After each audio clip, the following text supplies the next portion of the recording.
জল আমাদের জীবন, জল আমাদের মরণ। খারাপ জল আপনি যখনই খাবেন তখনই আপনার মরণের কারণ হলো, কিন্তু যখন ভালো ভালো জলগুলোকে আপনি পান করবেন আপনি দীর্ঘ জীবনের অধিকারী হবেন। ভালো ভালো জল বলতে কি, পাকা জল খাবেন। পাকা জল যেটা ডিপ টিউবওয়েলের জল, ভালো করে ফুটিয়ে নিয়ে ঠান্ডা করে সেই জলটা খাবেন।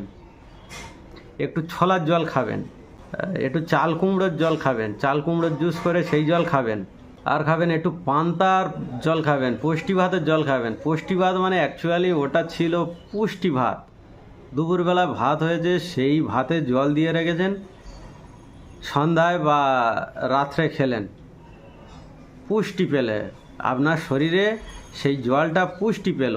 আর ডাবের জল খেতে হবে। ডাবের জল প্রাকৃতিক উপায়ে যেসব জলগুলো আছে, প্রকৃতির মধ্যে যে জলগুলো পাওয়া যায়, ডাবের জল।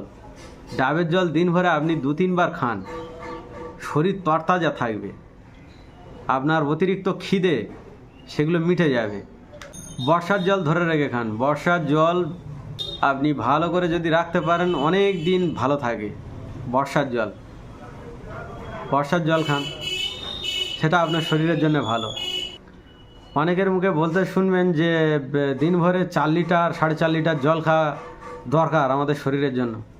অতিরিক্ত জল খাওয়া আবার কিডনির জন্য খুব খারাপ। আপনার পিপাসা পেলেই আপনি জল খাবেন, কিন্তু আপনার শরীরে তো একটা জলের প্রয়োজন আছে। সেই জলের চাহিদা মেটাবে কী করে? সেই জলের চাহিদা মেটাতে হবে, বিভিন্ন শাকসবজি খেতে হবে, তাজা ফল খেতে হবে। সেই তাজা ফল শাকসবজির মধ্যে দিয়ে আমাদের যে প্রতিদিনের জলের চাহিদা সেইটা মেটাতে হবে। এমনি নর্মালি 2-2.5 লিটার জল খাবেন, দেখবেন আপনার শরীর ঠিকঠাক থাকবে। এছাড়া কিছু অনুশাসন আপনাকে পালন করতে হবে শরীর ঠিক রাখার জন্য। কিছু অনুশাসন কি সেগুলো? সকালবেলা ঘুম থেকে উঠে খালি পেটে গরম জল খেতে হবে, হালকা ঈষৎ উষ্ণ গরম জল পান করতে হবে। আর কি না, খেতে বসার আগে বা খাওয়ার পরে জল খাওয়া চলবে না। অন্তত পক্ষে খেতে বসার আধ ঘন্টা আগে বা খাওয়ার আধ ঘন্টা পরে সব সময় জল খাবেন। আর একটা হলো যে আপনি খেতে বসে খেতে খেতে, ধরুন যাই খাচ্ছেন, ভাত খাচ্ছেন, রুটি খাচ্ছেন, মুড়ি খাচ্ছেন, যাই খাচ্ছেন, খেতে খেতে কখনই জল খাবেন না। এতে আপনার পরিপাকের সমস্যা হয়। আপনার যদি একটু পিপাসা পেয়ে যায় বা গলা আটকে যায়, একটু গরম জল রাখবেন, গরম জল খাবেন অল্প। আর যেটা সর্বশেষ, সেটা হচ্ছে যে জীবনে কখনো কোনো দিন কোনো অবস্থাতেই ফ্রিজের ঠান্ডা জল বা কোনো কোল্ড ড্রিঙ্কস বা বরফ দেওয়া জল কোনো দিন খাবেন না। জীবনে কখনো কোনো দিন কোনো অবস্থাতেই ঠান্ডা জল খাওয়া উচিত না। এই ঠান্ডা জল আপনার 100টা রোগ আনতে সক্ষম, আপনার শরীরে 100টা রোগ এনে দিতে সক্ষম এই ঠান্ডা জল। তাই এই নিয়ম, ছোট ছোট নিয়মগুলো, এগুলো মানতে হবে জল খাওয়ার ক্ষেত্রে।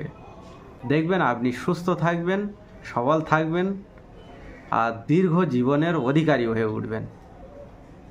আর হচ্ছে সব সময় বসে বসে জল পান করতে হবে, কখনো দাঁড়িয়ে এরকমভাবে উঁচু করে ঢকঢক ঢকঢক করে জল খাবেন।